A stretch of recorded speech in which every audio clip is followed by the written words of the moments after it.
കുഞ്ഞുകുട്ട, സാധാരണ സിനിമകളിൽ കാണുന്ന ഒരു സ്ഥിരം നമ്പർ അവിടെ ഇറക്കാൻ പോവാ.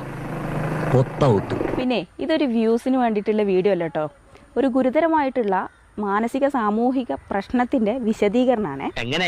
വെറുതെ ഇല്ലാത്ത ഉറപ്പില്ലാത്ത കാര്യങ്ങൾ എന്തിനാ എഴുതി പിടിപ്പിക്കണം? ആ ചെക്കൻ്റെ ജീവിതമാണ് പോകണം. അതൊരു ആക്സിഡന്റ് അല്ല, ഒരു മിസ്അണ്ടർസ്റ്റാൻഡിങ്ങും അല്ല. ഇത് മേജർ സൈക്കോളജിക്കൽ ഇഷ്യൂവും സെക്ഷൽ ബൗണ്ടറി വയലേഷനുമാണ്. പ്രതി ഷിംജിതയുടെ ഫോൺ വിശദമായി പരിശോധിക്കാൻ പോലീസ്. ഈശ്വര, ഇനി എന്ത് ചെയ്യും? ആലോചിച്ചിട്ട് ഒരെത്തും പിടിയും കിട്ടുന്നില്ല. എന്തായാലും നിന്നെ ഇനി ഇവിടെ വെച്ച് പൊറപ്പിക്കുന്ന പ്രശ്നമേ ഇല്ല. ബസ്സിൽ നിന്ന് ചിത്രീകരിച്ച 7 വീഡിയോകളും എഡിറ്റ് ചെയ്തിട്ടുണ്ടെന്നാണ് നിഗമനം. ഷിംജിതയ്ക്ക് ആരുടെയും സഹായം ലഭിച്ചോ എന്നും പരിശോധിക്കും. എനിക്കും കിട്ടണം, തനിക്കും കിട്ടണം. അതാണ് ഫ്രണ്ട്ഷിപ്പ്. ഗായ്സ്, വേറെ ഒരു വഴിയില്ല ഗായ്സ്, പെട്ടിരിക്കുകയാണ് നമ്മൾ ശരിക്കും. നമ്മൾ തന്നെ നടത്തിയ അന്വേഷണത്തിൽ ഈ ബസ്സിലുണ്ടായിരുന്ന ജീവനക്കാർക്കാർക്കും അങ്ങനെ ഒരു സൂചന കിട്ടിയിട്ടില്ല.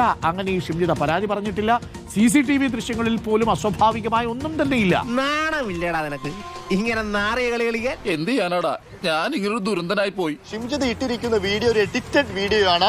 ഇത് കൃത്യമായി 2 വീഡിയോ എടുത്ത് അത് കട്ട് ചെയ്ത് അതിന്റെ സ്പീഡ് കുറക്കുകയും കൂട്ടുകയും ഒക്കെ ചെയ്ത് കൃത്യമായി എഡിറ്റ് ചെയ്ത് കൂട്ടിച്ചേർത്താണ് ആ വീഡിയോ പങ്കുവച്ചിരിക്കുന്നത്. ഇവനെ വല്ല മനസാക്ഷി എന്ന് പറഞ്ഞ സാധനം ഉണ്ടോ? ഞാൻ ഇതാ നിങ്ങൾക്ക് ഇയാളെ സൊസൈറ്റിക്ക് എറിഞ്ഞു തരുന്നു.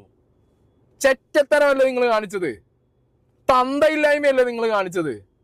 ഒരാണിനെ എറിഞ്ഞു കൊടുക്കുമ്പോ ചോദിക്കാൻ പറയാൻ വേറെ ആരും വരില്ല എന്നുള്ള ധൈര്യമല്ലേ നിങ്ങൾ കാണിച്ചത്?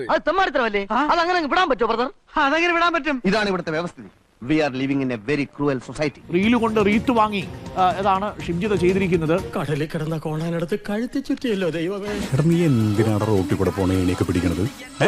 നാട്ടുകാരെ കൊണ്ട് പറയിപ്പിക്കാൻ വേണ്ടിയിട്ട്.